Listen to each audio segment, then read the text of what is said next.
বেচারি একা একা বসে খাবে? হ্যাঁ, সে এখন ফিরছে, গেছে সে বলবান খানের বই দেখতে। মা, বলবান খান নয়, সলমান খান। ওই একই হলো। আচ্ছা মা, একটা কথা বলুন তো, বুলটির মাথায় এই সলমান খানের ভূতটা কোত্থেকে চাপলো? কেন, তার বাবা? সে তো ওই বাবারই মেয়ে নাকি? বাবা? বাবাও সলমান খানের ফ্যান? আরে তখন তো বলবান খান জন্মায়নি। ওই বুড়োর মাথায় ছিল রাজেশ খান্নার পোকা। কি বলেন? যেদিন রাজেশ খান্নার মমতাজের বই বেরোতো না, সেদিন বুড়ো আমায় নিয়ে মিটিনি সব। বলেন কি মা? তবে আর বলছি কি, হ্যাঁ, এই যে ডয়ারটা দেখছো না, এই যে উপরে ডয়ারটা, কারো হাত দেবার জো আছে?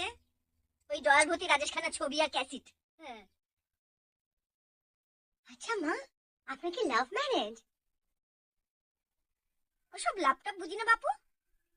আমার এই গোপাল আমার বাপের বাড়ি থেকে চুরি হয়ে গেছিল, আর সেখানকার থানার দারোগা ছিলেন তোমার শ্বশুর মশাই।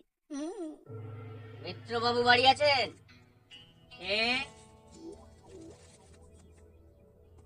আরে আসুন আসুন। কি কি চুরি গেছে? আমার বাড়ির সোনার গোপাল, 100 বছরের পুরনো সোনার গোপাল। জানেন, চোর আর কোনো জিনিসে হাত দেয়নি।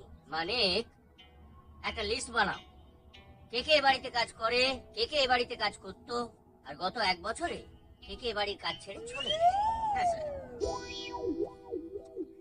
এটি কি? আমার মেয়ে। ও,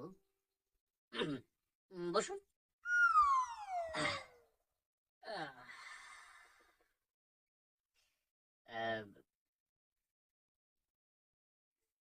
বিয়ে হয়েছে?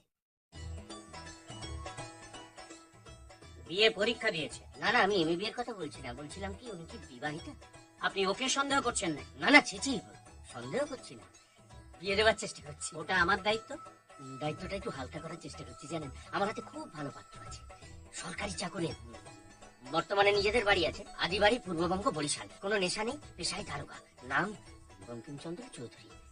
বিয়ে দেবেন?